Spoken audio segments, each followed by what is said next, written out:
Fenton, CEO and co-founder, it is a spectacular Friday. Weather in the 80s here in Rhode Island. And after you watch this, go out and enjoy it, but not until then. The weekend will be less cool. It will be a lot cooler and maybe a little bit of rain. But we head right down to the University of Virginia. We've got Jennifer Lawless. She's the chair of the political science department.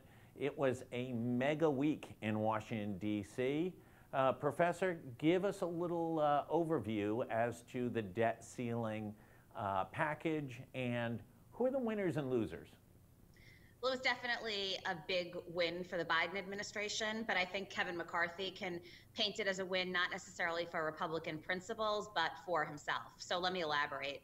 First, the Biden administration and the Democrats made it very clear that they were not going to have the kinds of negotiations that they might be willing to have over the federal budget when it came to the debt ceiling. This was a no-brainer for them. They felt that the debt ceiling needed to be raised, and they wound up giving relatively little to get it done. Kevin McCarthy wound up losing quite a bit. He wasn't able to get the kinds of spending cuts that his conference wanted, but he did deliver a majority of Republican votes for this bipartisan debt ceiling package. And as a result, he held on to his job and he demonstrated that he's able to bring together at least a decent-sized coalition, among his own party. So I got a little slight different emphasis. First and foremost, I think it's a win for American democracy. It actually kind of worked. Sure. And at a time where we are all critical of how fractured and ill functioning it is, it did work. Secondly, McCarthy lost some Republicans, Democrats lost some Democrats. I think the winning and losing facet, Biden and McCarthy were both very significant winners. Biden helps him dramatically for his reelection. McCarthy for his stability, and maybe a bit of a tweak to Trump as who's the party leader. Trump, of course, had said during his CNN town hall that he thought, oh, maybe we should just default on the national debt. Everybody will get over it. So I got a little different emphasis points. So I don't disagree, certainly in terms of a win for American democracy and, frankly, a win for the global community. It would be terrible if U.S. Treasury bonds, for example, were worth nothing, if other nations couldn't believe that the United States would pay their debts, if we saw a significant decline in our credit rating. So I guess I'm coming from the perspective that there was no choice but to get this done. I'm talking about more of the contours of the bill. The one thing that I will note is that there were Democrats and Republicans on both sides of the aisle who were able to vote no out of principle because their votes were not pivotal. So this is an example of a bipartisan piece of legislation where people can actually vote the way their districts want them to vote if they think that it will be damning, and they don't have to, be victim to a major pressure campaign by either party, because when the two parties come together, it's unlikely that any one person's vote is going to keep something from passing. And so that's why a lot of progressive Democrats were able to vote no. They were concerned about the food stamp threshold cuts, and it's why a lot of Republicans were able to vote no as well. And so I agree that this is an example of what can happen when the two large centers of both parties come together. Yeah, I would say the extremists on both ends showed a little profile and courage. Part of going to Washington and serving in the House or the Senate is you have to make tough decisions and you have to make trade-offs, and you don't get to bury your vote and be able to go home and say, oh, look, I voted the right way, but because I knew there was enough margin in the total vote count. I don't know. It makes me more. It's tough. There's also two different types of two different types of members in those circumstances, right? So there are some who really had no choice but to vote no because they're in very, very purple districts, and because they're in very, very blue or very, very red districts, and they would have been primaried on either side. So those are the extremists. There are then a batch of people who might have been opposed to the deal, but because they're in purple districts, they had no choice but to vote yes. And so in some ways, this is actually an example of people voting the way that their constituents might want them to. There's no nomination for any of the bunch of them going up to the Kennedy Library for that profile of courage. That is true. That is true. Award. I'd also note that I think it's irresponsible. I mean, so separate and apart from the electoral incentives here, there is no issue that should be more important than not well, exactly, right? Most of the votes don't matter. Most of the votes are predetermined. Most of the votes may have nothing to do with your district, whether or not the dairy subsidy is at 7 cents or 11 cents doesn't really matter if you're representing Rhode Island. But, here's a situation of mammoth national and global importance, and you're ducking and diving under the table. Well, the Rhode Island delegation all supported it. Yeah, so let's talk a little bit about where Congress and the president go from here. Is there any indication that Joe Biden and Kevin McCarthy have begun to develop a personal relationship, AKA Tip O'Neill and Ronald Reagan, or some of these other, quote, storied relationships over the decades, in which they can actually have a personal conversation behind closed doors, come out and say whatever narrative they need to in front of the cameras, but have a certain level of trust with one another? I don't think so, for a couple of reasons. First, this is as bad as it can get. If you can't get the two sides to agree not to put the U.S. into economic default, then everything is hopeless. But second, my understanding is that McCarthy had two people negotiating on his behalf whom he said, look, just get a deal, get this done, we cannot default. And that it wasn't necessarily McCarthy himself who was front and center during most of these negotiations. But those two Republicans weren't negotiating with Joe Biden. They were negotiating with designees as well. Right. So I don't think that this is a situation where Kevin McCarthy and Joe Biden were sitting at some table with lots of paper around them, pencils, and trying to figure this out. I think they both appointed deputies that were less, high profile. They gave them power. They entrusted them with their respective positions. And I think maybe those four people, have developed trust among themselves, but I'm not sure that there's much to be said about the McCarthy-Biden relationship. So there's no bottles of scotch going back and forth between Capitol Hill and the White House? There might be, but I don't think to Joe Biden and Kevin McCarthy. Let's go to, because we are in the political season, let's go to the event over, listen, one comedian had made a career out of falling down like Jerry Ford on Saturday Night Live. Joe Biden goes to the Air Force Academy graduation, trips over a sandbag, not a good look, looks very 80-year-old man-ish. One CNN physician last night said, listen, this is the third time he's fallen. It is now time for him to think about walking with a cane. Talk a little bit about the president's health and the sort of optics of it all. Well, look, I think CNN might have gotten ahead of itself there. I am not a big believer in having medical professionals on TV watch footage and diagnose people or make recommendations. What I will say is that Joe Biden is old. Joe Biden did trip, but he tripped on a sandbag. It wasn't like he lost his footing. It wasn't like he was dizzy and collapsed. It wasn't that he was out in the heat shaking hands and giving out diplomas for 90 minutes and couldn't, weather the elements. It was that there was a poorly placed sandbag and he tripped on it. Any candidate or anybody giving a speech at that podium likely would have. Now, the other thing I would note is that although he looked old and the optics weren't great, he did get up and walk back to his seat, and that was the end of it, and he was fine.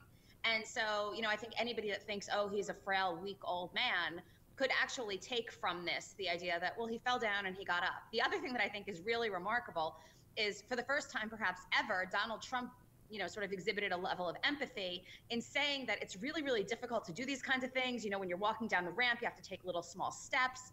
That demonstrates that, he's not necessarily willing to say that Joe Biden fell because he's old. He's willing to say that, look, older people have to be more careful when they move around, and he's among them. I would say Saturday Night Live should sign Chevy Chase to come back and portray Joe Biden like he did Gerald Ford. Here's the problem. Chevy Chase is like 80 years old now. He's not falling onto a Christmas tree from a 6-foot ladder. That would not work very well for Chevy Chase. But DeSantis is sitting there. He's 40-something years old, 44 years old, I want to say. He's energetic. He's fighting with the media. He's fighting with Disney. Does any of that play into the juxtaposition between a Ron DeSantis, young, energetic, feisty, and Joe Biden? Look, Republican primary voters are going to be thinking about which candidate has the best shot at defeating Joe Biden.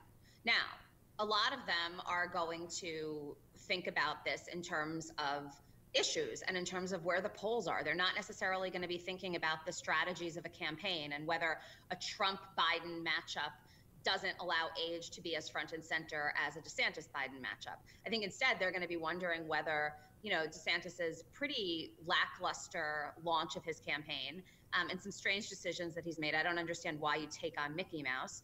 Are really signs of a very effective campaign. So there's no question that DeSantis is going to make it an issue, but I think he'll make it an issue not only for the general election, but as he's running in the primary, he'll talk about how he's much, younger and more energetic than Joe Biden, but also younger and more energetic than Donald Trump, who will be his biggest, his biggest rival.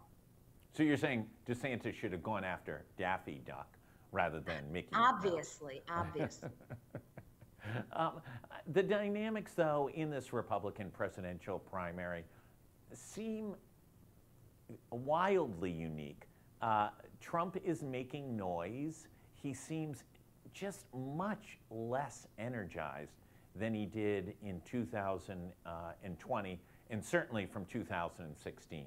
He looks like an entirely different person. I know it's, years later, 7 years later, 6.5 years later, but he seems very, very, very, controlled in comparison to the level of energy he exhumed in 2016. Well, some of it might be age, but I also think he's incredibly aggrieved, and that doesn't generally manifest as energy. That manifests as a level of depression. And second, he's ensconced in all of these lawsuits. I mean, he might not be dealing with the minutia on a day-to-day basis of all of these cases, but there's no question that they take a toll, and there's no question that there's a level of uncertainty and a cloud of uncertainty regarding, his campaign and what it's going to mean, and when the Georgia cases are going to, whether we're going to find out that there's an indictment in Georgia, that's imminent likely.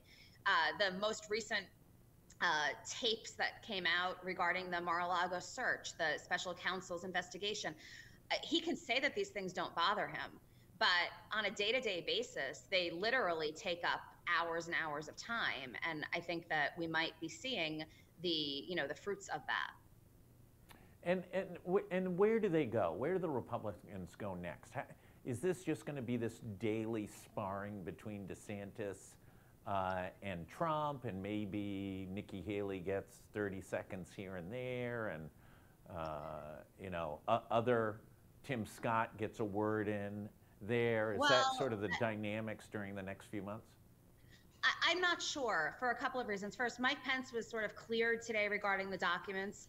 The Justice Department is not going to be doing anything further. There's no additional investigation. And so that breathes sort of new energy, I think, into his campaign, as lackluster as it might be. Christie is launching, and although he might not, be polling at 20% or polling even where Ron DeSantis is at this point, he knows how to get under Donald Trump's skin. And so I would not be surprised if we see a lot more fighting between Christie and Trump as opposed to DeSantis and Trump in the coming weeks. Chris Christie, I think when he left the governorship of New Jersey, had an approval rating somewhere around 15%. So he wasn't exactly the most favored Politico in that state by the end of his tenure. Right, and there's no question that he would not be very successful running in a blue state statewide right now. That said, he's feisty and he is willing to call out Trump, and he's been critical about Donald Trump, over the course of the last 6 years now. So, I think he's willing to say what he thinks. He's a bully himself, and so the best thing that, a bully can do is bully another bully.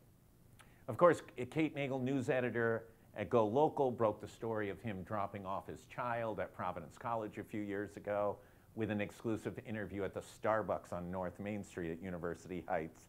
That was one. It got an insane amount of views out of New Jersey, like 200,000 views out of New Jersey. go figure, they could never get enough Christie down there in the, what's it called, the hazardous waste state. Well, the other thing I would note about Christie is that he has generated really good relationships with the media. He's been, I know nobody watches the Sunday morning shows, but journalists do, and he's been a regular on This Week with George Stephanopoulos for the last 4 years. That means that he has cultivated the kinds of relationships where journalists are going to be more inclined to believe him. He's obviously going to talk to them. He's going to release statements. And if you're an underdog in a campaign, and if you're trying to juxtapose yourself to Donald Trump, who hates the media, that's not a bad place to be. Where is the media right now? You know, somebody, one of the political media people had an interesting tweet, I think it was yesterday, about, you know, New York Times has cut their media columnists, CNN cut out their media show, the Washington Post got rid of their ombuds person, that there's sort of a lack of analysis of the media by the media and critical examination. CNN seems to be in just a free fall, that if they have a strategy, the only strategy that seems to be paying off is having less and less viewers. As their audience just continues to plummet to really almost unbelievably low numbers. A couple 100,000 people. Those were adults, 35 to 54, under 100,000 most nights. Where is the media in all this?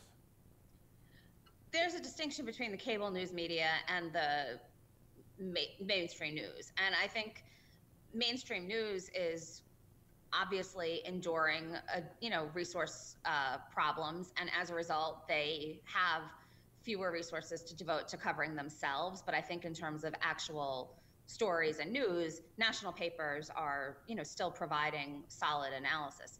As far as the cable networks are concerned, I don't know what's going on. Fox News obviously is trying to scramble and figure out what to do post Tucker Carlson. CNN, I don't understand. I'm reluctant to even admit this, but I've switched to Morning Joe.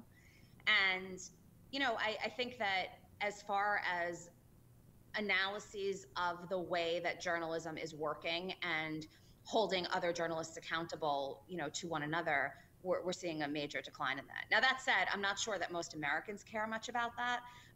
If you look at public opinion polls, the thing that they don't like most is journalists on a panel fighting with one another about who covered what, why, and how. So yeah, which seems to be in the evening. It seems to be in the evening. The only thing CNN is doing, just their own journalists talking to each other.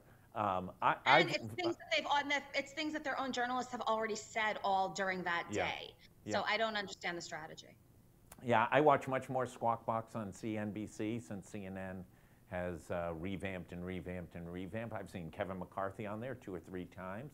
I've seen Jamie Dimon. I've seen Chuck Schumer.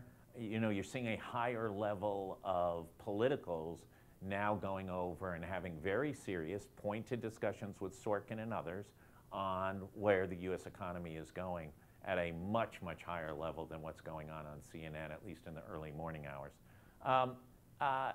Back up here in CD Race 1, David Cicilline has officially resigned his seat. He has now taken on his $650,000 a year job helping poor people via the Rhode Island Foundation. The one candidate who stepped sort of over the line on the debt service was Aaron Ruggenberg, who's trying to carve out that most progressive position. He said he would not have voted for this debt ceiling legislation.